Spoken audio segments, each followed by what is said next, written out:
Series English. Today we are going to discuss the difference between two phrases: to be used to doing something and used to do something. They are very different.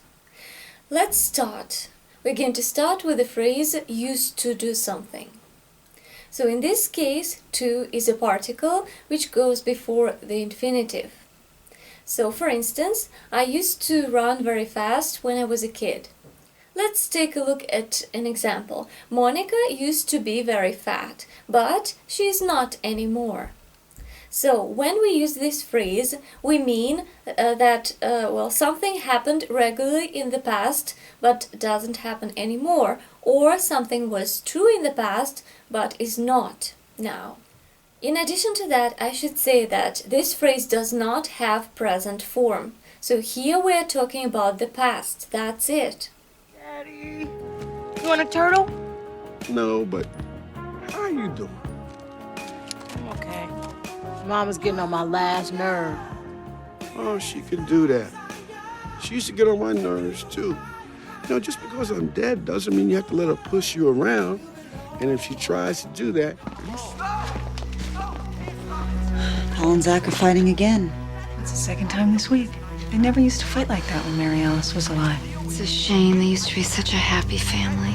Just because you didn't hear them fighting doesn't mean they were happy.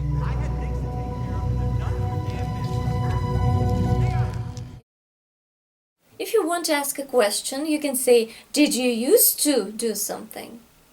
If you want to use a negative form, you say, he didn't used to, or he used not to. Both variants are possible here. Let's talk about the second phrase here.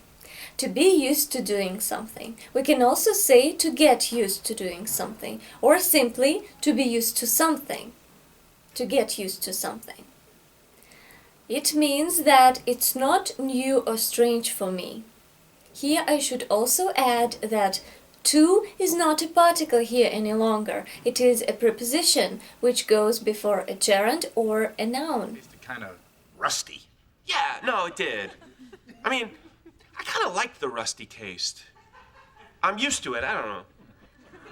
Also, Lily's coffee maker doesn't, shock people. No, it's just, you got... So, how's last night, Denise? I ended up staying here and finishing my casework. What the hell? I mean, at least with my patients, I'm used to being ignored. Like this Mr. Cooper, after his triple bypass, I told him to start eating healthier. He goes right back to... In addition to these two phrases, I also want to discuss one particular meaning of the verb would. When we use this verb, we can talk about a repeated action in the past. And here I also should point out that we are not talking about any states. We are talking about actions.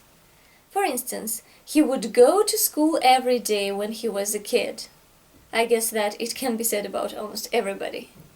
If we use the negative form, wouldn't, the meaning is quite different. For instance, you can say, the ring won't come off. I can't take it off. It won't come off. We can talk about some material objects, or we can talk about people too. It means that something or somebody refuses to do something.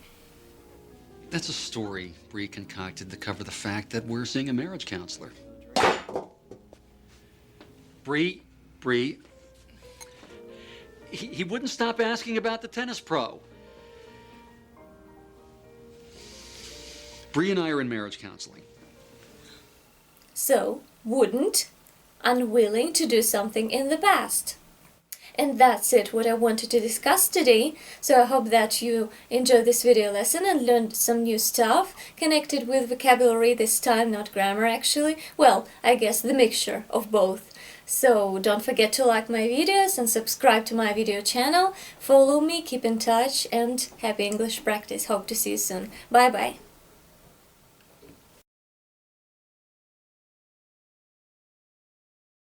I also want to discuss the meaning of the verb would.